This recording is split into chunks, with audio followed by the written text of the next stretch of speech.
Kementerian Perindustrian akan mengembangkan 13 kawasan industri di luar Pulau Jawa untuk penyebaran investasi di bidang pengolahan di berbagai daerah di Indonesia. Pembangunan kawasan industri di luar Pulau Jawa merupakan langkah pemerintah dalam pemerataan perekonomian. Dan tahun ini, peletakan batu pertama dilakukan di Morowali, Sulawesi Tengah. Mampukah pemerintah mewujudkannya mengingat kendala yang dihadapi juga banyak? Lalu seperti apa efektivitas dari pengembangan 13 kawasan industri di luar Pulau Jawa? Membahas hal ini telah hadir bersama kami Saleh Husin, Menteri Perindustrian. Pak Saleh, ini kalau kita bicara soal pembangunan kawasan industri, orang mikirnya awalnya itu hanya di Jawa. Ya. Dan seolah-olah ini memang terkonsentrasi di sini. Ini apa sebetulnya yang melatar belakangnya akan dibangunnya beberapa kawasan industri di luar Pulau Jawa, Pak Menteri? Ya, salah satu adalah keinginan daripada Bapak Presiden, yaitu menginginkan agar adanya pemerataan pertumbuhan industri itu tersebar di seluruh wilayah Nusantara. Nah, tentu ini dilakukan dengan membangun kawasan-kawasan industri, sehingga kan industri ke depannya itu dibangun harus di dalam kawasan sehingga ada terkonsentrasi. Dan keinginan itu yaitu dengan pemerataan tersebut yaitu membuat kawasan-kawasan industri, klaster-klaster.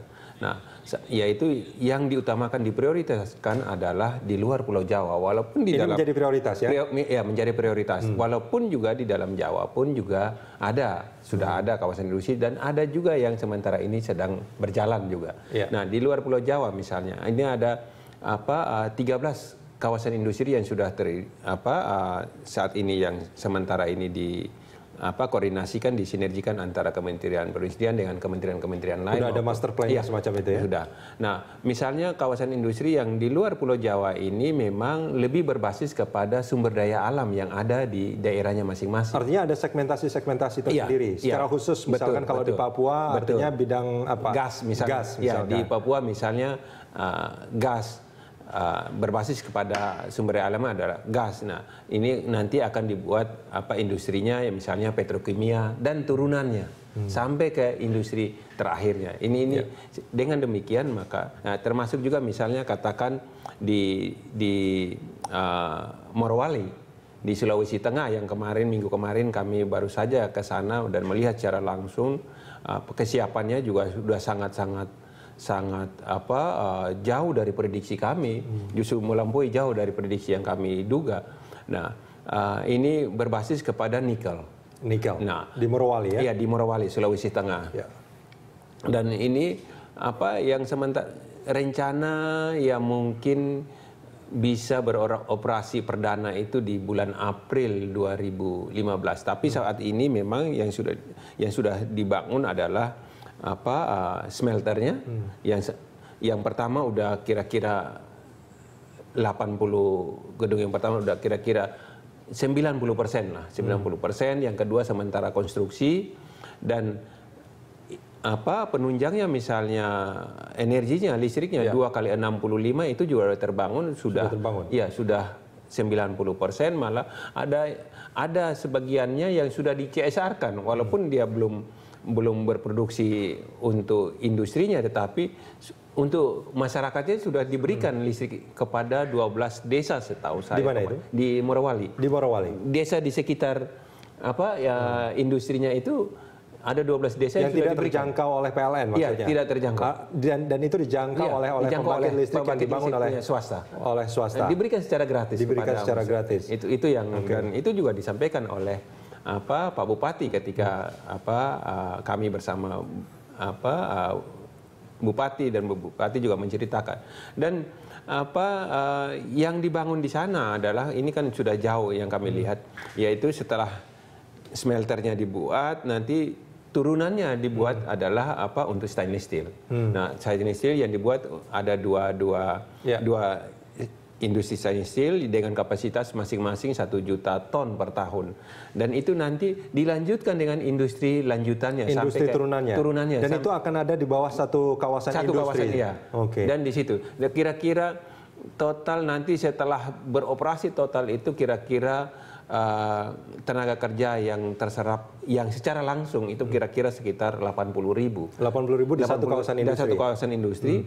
Nah, itu yang dibangun adalah baik pelabuhan lautnya, termasuk lapangan terbangnya pun juga dibangun sendiri dengan panjang sekitar 1.800 meter, berarti sekitar pesawat yang ada di dalam kawasan sendiri. Oke, ini kan berarti membutuhkan lahan yang luar biasa luas gitu. Betul. Artinya itu menjadi satu kendala tersendiri dalam penyediaan lahan. Betul. Gitu. Nah ini gimana? Nah, dan memang ini karena mungkin ini di dalam satu remote area yang memang jauh dari kota, sehingga mungkin masalah lahan ya tidak terlalu masalah karena mereka juga sudah lebih dulu untuk membebaskannya, sehingga ya kalau mungkin ada 1-2 permasalahan kecil di lapangan itu normal lah. Tetapi artinya secara totally itu udah selesai, udah semuanya udah beres. Di semua wilayah ini artinya di 13 kawasan industri yang akan kita bangun. Ini yang kita bicara yang di Morowali dulu. Di Morowali, oke. Nah, ini yang kami lihat artinya udah sangat siap.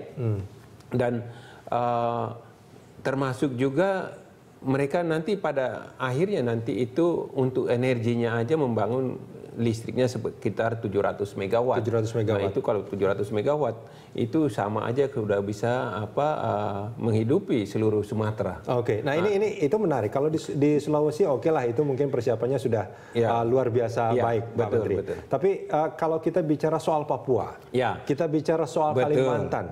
Ini energi menjadi salah satu permasalahan sebetulnya. Walaupun mereka ini adalah lumbung energi, tapi listrik di tempat-tempat ini masih kurang memuaskan. Ya, bagaimana? Ya, memang misalnya kalau di Bintuni juga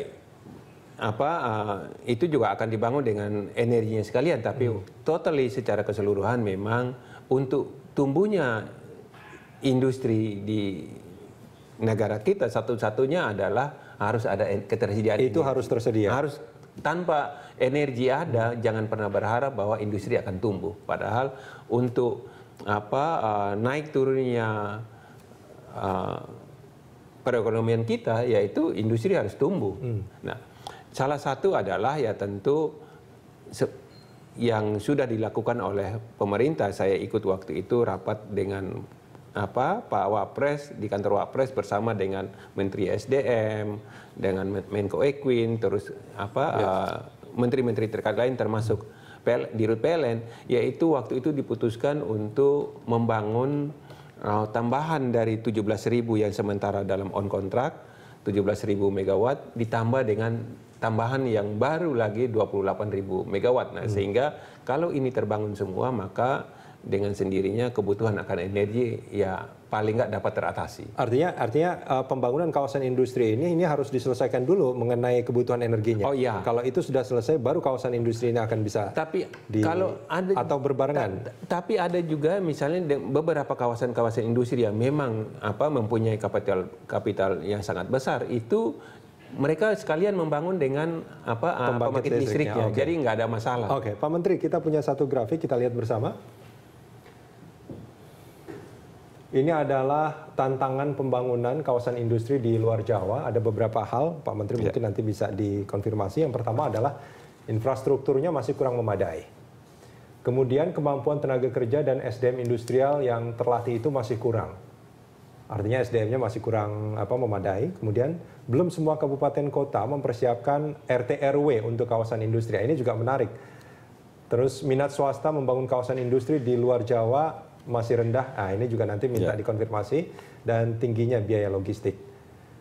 Nah, ini kalau saya urutkan dari bawah, tingginya biaya logistik, minat swasta itu kan bikin perusahaan nggak mau gitu. Oh iya, nah, ini kan mahal jadinya. Betul. Kalau misalnya kawasan industri yang artinya tidak terlalu berbasis kepada sumber daya alam di situ, memang akhirnya kan dia mengharapkan berbagai macam industri untuk untuk bangun di situ.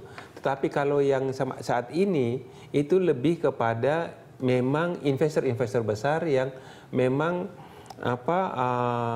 sudah mempersiapkan karena sumber bahan bakunya adanya di situ, sehingga yang diproduksinya pun juga langsung didekatkan dengan bahan mentahnya ya. Bahan mentahnya. Jadi sehingga biaya logistiknya nggak terlalu masalah, karena ini juga terkait dengan mereka membangun sekaligus dengan pelabuhannya. Tetapi ada juga memang beberapa kawasan industri yang memang lebih kami arahkan, kalau misalnya dia untuk campuran misalnya berbagai macam industri, kita sarankan untuk tidak terlalu jauh dari akses-akses misalnya pelabuhan maupun jalan. Ini yang kami dorong sehingga tidak terlalu menyusahkan ketika setelah dia ditetapkan menjadi kawasan industri, justru akan sulit untuk dia berkembang karena tidak ada aksesnya. Infrastrukturnya nggak ada atau pelabuhannya nggak ada. Nah ini yang tentu kita pikir menjadi perhatian kita juga. Ada beberapa tantangan lainnya Pak Menteri, kita akan bahas di segmen berikut.